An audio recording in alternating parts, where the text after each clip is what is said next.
Bismillahirrahmanirrahim. Rabbena la tec'alna fitneten lillezine keferu. Vagfir lana Rabbena inneke entel azizül hakim. İnşallah tövhide dair növbəti önəmli mövzunu zikr edəcəm. İstiğazə, kömək diləməkdə şirk. İstiğazə, çətin anda kömək, imdad diləməkdir. Qaus, o deməkdir ki, kimsə çətin bir hala düşür, kədər, qəm, qüssə onu bürüyür, qorxur ki, şiddətli bir hadisə baş verəcək və s. Həmçinin kim belə bir vəziyyətdə olana kömək edərsə, ona əhəsuhu deyilir. İstiğazə, pis, çətin bir anda kimdənsə kömək istəmək. İsti'anə isə yaxşı və pis bir anda kimdənsə kömək istəmək deməkdir. O şəhər əhalisi xəbərsiz ikən daxil oldu və orada bir-biri ilə vuruşan iki kişi gördü.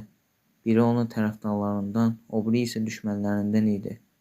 Tərəfdarlarından olan kəs onu düşməninə qarşı köməyə çağırdı. Musa onu vurub öldürdü və bu şeytan əməlindəndir. Həqiqətən o haqq yoldan azdıran, açıq aydın bir düşməndir. Əl-Qassas surəsi 15-ci ayə. Peyğəmbər sallallahu aleyhi və səlləmin dövründə bir nəfər münafiq möminləri incidirdi. Onlardan bəziləri dedi: "Gedək Allah Rəsulundan sallallahu aleyhi və səlləmdən bu riyakara qarşı istiğasə, kömək istəyək." Peyğəmbər sallallahu aleyhi və səlləm buyurdu: "Məndən yox, Allahdan kömək istəmək lazımdır." İstiğazə isə istiğasənin ixlasla Allaha yönəldilməsi, iman və tövhiddir. Allahdan başqasına yönəldilməsi isə şirk qoşmaqdır. Bunun bir neçə yolu var. Birinci, uca Allahdan imdad, kömək diləmək. Bu əməllərin ən fəzilətlisi və mükəmməllərindəndir. Peyğəmbər sallallahu aleyhi və səlləmə və onlara tabi olanların izlədikləri yolda budur. Allah Azze və Celle ayətdə buyurur: "O vaxt siz Rəbbinizdən kömək diləyirdiniz. O da mən sizin bir-birinizi ardınca gələn 1000 mələklə yardım edəcəyim deyə duanızı qəbul etmişdi." Ənfal surəsi 9-cu ayə. İkinci, ölülərdən və ya hal-hazırda olmayıb, buna gücü çatmayan canlı kimsələrdən kömək istəmək. Bu böyük şirkdir. Çünki bu əməli belə bir kimsələrin kainatda hansı bir gücə malik olduqlarına inanan və rububiyyətdə onlara bir pay ayıran kimsə edər. Darda qalan kimsə yalvardığı zaman ona cavab verən, şəri sovuşduran və sizi yer üzünün varislər edən kimdir? Heç Allahla yanaşı başqa bir məbud mu var? Siz necə də az şükr edirsiniz və düşünürsünüz. Ən-Nəml surəsi 62-ci ayə.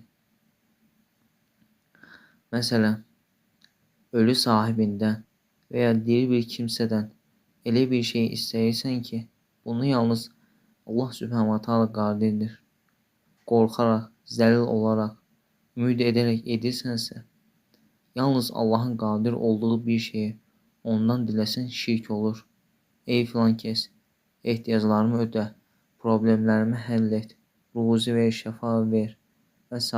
deyə müraciət edərsə, Allah belələrinə kitabında belə buyurur: "Sizin ondan qeyri dua etdikləriniz bir çeyrək qabığına da sahib deyirlər. Əgər siz onlara dua etsəniz, onlar sizin dualarınızı eşitməzlər. Eşitsələr də belə cavab verməzlər. Özləri də qiyamət günü sizin şərik qoşduqlarınızı danacaqlar. Heç kəs sizə hər şeydən xəbərdar olan Allah kimi xəbər verə bilməz." Fatir surəsi 13-14-cü ayə. Ölü ilə dua edən kimsə arasında heç bir bağlantı yoxdur və qiyamət gününə qədər ona cavab verməzlər. Belə bir kimsəni Allah imtihan edə bilər. 10 il övladı olmayan 11-ci il gəlir, qəbir sahibindən diləyir, kömək istəyir və övladı olur. Ona görə də deyilir ki, qəbir sahibi ona övladının verilməsinə əsl səbəb olmadı. Çünki ölülər heç nəyə sahib deyirlər. Deyilir ki, o gün istədi, ona da verildi. Daha doğru Allahdan başqa heç kəsin qadir olmadığı bir şeyi və Allahdan başqa heç kəsin kömək edə bilməyəcəyi bir şeyi məxluqdan istəyərsə, böyük şirkdir. Həmçinin qeybdə olan bir kəsdən, istər ölü, istər diri olsun, bir şey istəmək olmaz. Heç bir dünyəvi xeyri onlardan ala bilməzsən. Əksinə bununla axirət, dünyada puçluq etmiş olacaqsan. Üçüncü, həyatda olan bilən və kömək etməyə gücü çatan kimsələrdən kömək istəmək bu əməl caizdir. O şəhər əhalisi xəbərsiz ikən daxil oldu və orada bir-biri ilə vuruşan iki kişi gördü. Biri onun tərəfdarlarından, o biri isə düşmənlərindən idi. Tərəfdarlarından olan kəs onu düşməninə qarşı köməyə çağırdı. Musa onu vurub öldürdü və bu şeytan əməlindəndir. Həqiqətən o haqq yoldan azdıran, açıq aydın düşməndir dedi. Əl-Qasas surəsi 15-ci ayə. İstiğasə duanın bir növüdür. Məxluqun qadir olduğu bir şeydə ondan kömək istəmək olar. Məsələn, birinə deyirsən ki, gəl mənə maşını itələməyə kömək et. Həmçinin, insan kömək istədiyi zaman qəlbində etiqad etməlidir ki, bu kimsə yalnız səbəbdir, kömək isə Allahdandır. Öz-özlüyündə insan buna qadir deyildir. Kömək Allahdandır, sadəcə bu insan səbəbi ilədir. Lakin sən Allahı unutsan, o kimsəyə təvəkkül etsən, bu tövhidə xələldir. Əgər sən bir bəla, müsibət üz versə, kim onu səndən qurtara bilər? Yalnız o müsibəti təqdir edən səni qurtara bilər. Allah Azə və Cəllə ayətdə deyir, Allah sənə bir zərər yetirmiş olsa, səni ondan, Allahdan başqa heç kəs qurtara bilməz. Yunus surəsi 107-ci ayə.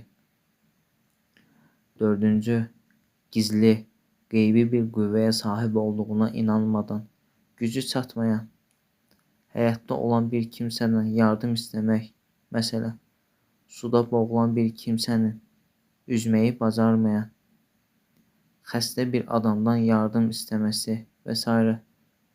Belə bir şey boş bir işdir. Yardım istədiyi kimsəni ələ salmaqdır. Allah Subhanahu wa Taala eşidib faydalanan qullardan etsin. Amin.